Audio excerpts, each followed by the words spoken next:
Well, as you take a look at this map here, we're not really seeing much happening right now. We are seeing some moisture getting funneled in here across the Pacific Northwest, but things are going to start to stay quiet.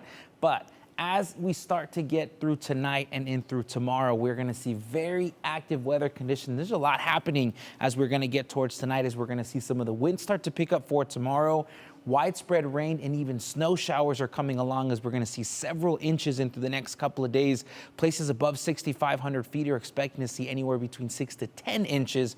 And again, as we look at all the watches and warnings, we see lots of advisories, watches. We see warnings, whether it's wind, flood watches, and even winter weather conditions that we're going to be seeing across the Pacific Northwest. But as we zoom on just a little bit closer here through Idaho, we are going to see that a lot more tan, mustard, and even yellowish colors are going to continue here through Wednesday, as we have lots of wind that's coming along. If we look at the wind advisory, which we're seeing for most of southeast Oregon, portions of the west central mountains, and across the upper Treasure Valley, we are going to notice that some of these wind speeds are going to pick up 25 to 35 miles an hour with a chance of 55-mile-per-hour wind gusts. And then in some of these areas with more of these mustard colors there, especially as we look at portions of the central mountains, we see some of these wind gusts that could get to up to 65 miles an hour. And that's the biggest thing we're going to be paying attention to, as these winds will continue all the way through Friday. So wet, wintry, and windy is going to be the name of the game here through the next couple of days, as we'll see several rounds of valley rain, mountain rain, and snow, which could bring along some rock slide risks. So that's something we're paying attention to.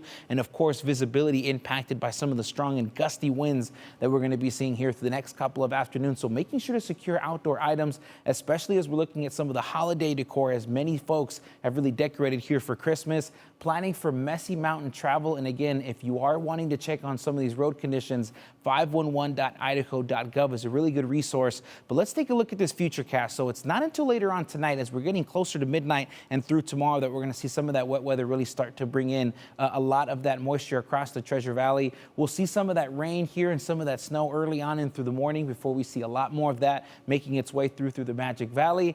But as we continue on through our Wednesday and through our Thursday, we're going to start to notice we'll see a return of a lot of that precipitation. As we look there, we can see some snow chances there as we get in through early Thursday. So that is why we have first alert weather conditions through Friday, with active weather sticking around at least towards the beginning of next week.